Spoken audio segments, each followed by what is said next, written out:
Hello అండి. సన్నీ నేపాల్ నుంచి వచ్చే లోపల సెకండ్ బెడ్రూమ్‌ని వాడి కోసం అరేంజ్ చేద్దాం అనుకున్నానండి. మొత్తానికి వార్డ్‌రోబ్ తెప్పించి బట్టలన్నీ ఇలా అరేంజ్ చేశాననమాట. సో, ఈ చిన్న చిన్న కార్డ్‌బోర్డ్స్ అన్నీ పడేయకుండా నేను ఎత్తిపెట్టానండి. సో, ఎందుకు అనంటే పిల్లల ఇన్నర్స్ సన్నీవి సెపరేట్‌గా, హవిషవి సెపరేట్‌గా ఇందులో డంప్ చేసి పెట్టేస్తే వాళ్ళకి కావాల్సినప్పుడు తీసుకుంటారు. ఎక్కువ మెస్సీ కాకుండా ఉంటదనమాట. సో, ఒక్కొక్క కార్డ్‌బోర్డ్‌లో కొన్ని కొన్ని సెపరేట్‌గా అరేంజ్ చేశాననమాట. సో, మీకు కూడా నచ్చితే తప్పకుండా ట్రై చేయండి. అండ్ ఈ వార్డ్‌రోబ్ గురించి చాలామంది చెప్తూ ఉన్నారు. ఈ పైప్స్ అన్ని విరిగిపోతున్నాయి, క్లాత్ చినిగిపోతుందని. నిజమేనండి.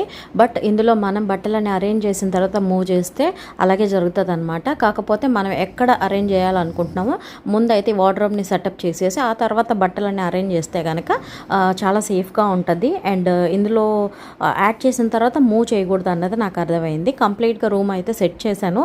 బట్ ఈలోగా మా అత్తయ్య మామయ్య వాళ్ళు వస్తున్నారంటే వాళ్ళ కోసం ఆ రూమ్ అరేంజ్ చేసేసాను. బట్ హాల్ అంతా మెస్ చేసేసానండి బాబు.